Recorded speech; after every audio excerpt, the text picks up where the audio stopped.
Hi, Assalamu alaikum. I am Leslie Terebesi, a convert to Islam. My Muslim name is Abdul Karim Abdullah.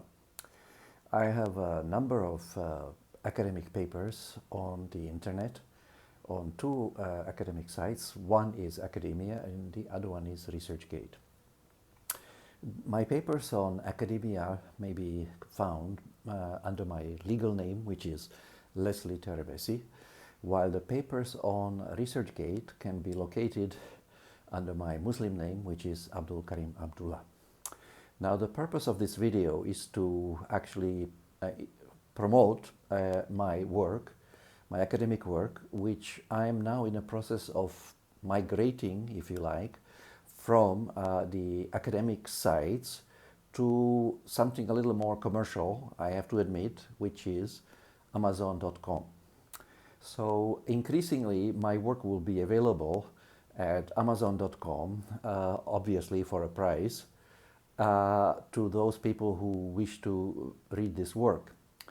I may leave some papers, complete papers on these academic sites, but that remains to be seen how that works out.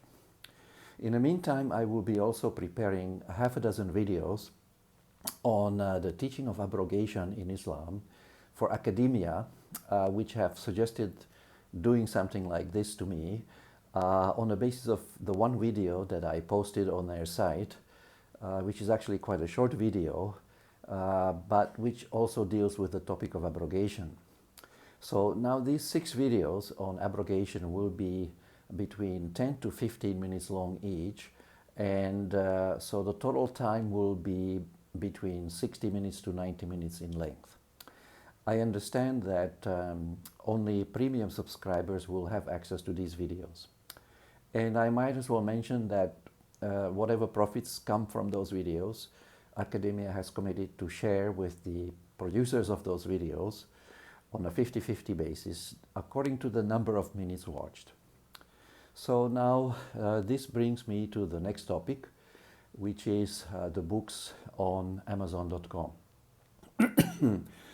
Actually, what I have been doing is I have been taking the papers one by one on these academic sites, and I have been converting them into sort of small books. Most of them are fairly small in size because they began as academic papers. Some of them are a bit longer, so of course they are more like the traditional book. These books are available in 2 formats on Amazon. One is the ebook format, or Kindle format as we call it, and the other one is the paperback format. So the readers, potential buyers of these books can buy either an ebook or perhaps a paperback. In a few rare cases, some books will be available only in paperback. This is mainly due to the fact that they are quite long and a great deal of work has gone into writing them. So it doesn't seem quite fair to not to say give it away, but to sell it for $9.99 US, which is the upper limit for an ebook for those writers who wish to qualify for the 70% royalty, which is paid by Amazon to the producers of ebooks, assuming that the price of the ebook is between $2.99 and $9.99, I believe, US dollars per copy of the book.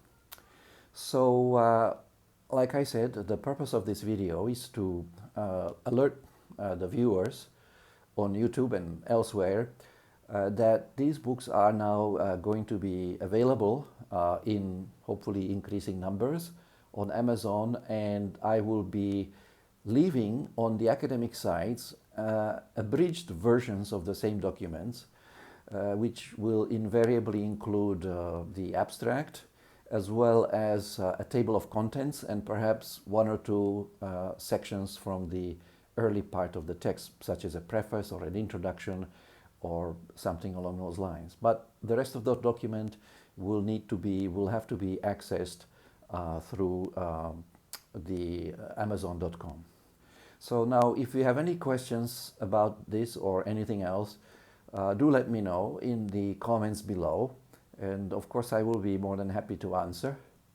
I may, in addition, make a few more videos on various topics and post them on YouTube.